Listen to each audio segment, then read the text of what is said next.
আমাদের উনি নির্বাচনের জন্য প্রস্তুতি নিতে বলেছে। আমরা বাংলাদেশের সর্ববৃহত্তম পার্টি হিসাবে আমাদের অনেক কিছু করণীয় আছে বলে আমরা মনে করি।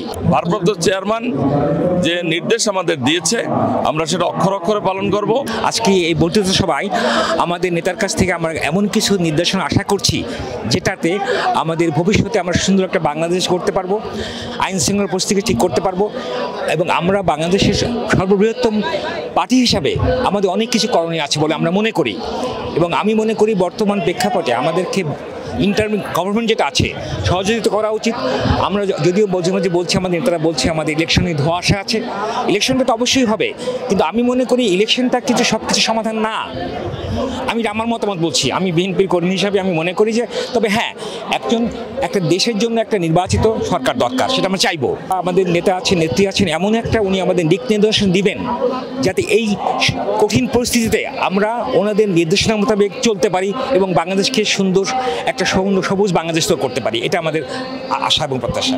আমরা সুদীর্ঘ দিন আমরা এই মুখগুলি নিয়ে দেশ নেতা ভারপ্রাপ্ত চেয়ারম্যান জনাব তারেক রহমানের নির্দেশে মাঠে ময়দানে ছিলাম।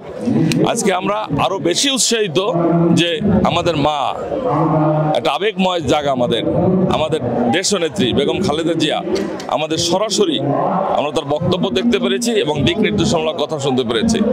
আমরা ভারপ্রাপ্ত চেয়ারম্যান যে নির্দেশ আমাদের দিয়েছে আমরা সেটা অক্ষরে অক্ষরে পালন করব এবং বিগত দিনে এগুলো করছি। আমরা যে ঐক্য ছিলাম আমরা আরো ঐক্য করার চেষ্টা করবো ইনশাল্লাহ। আমাদের উনি নির্বাচনের জন্য প্রস্তুতি নিতে বলেছে।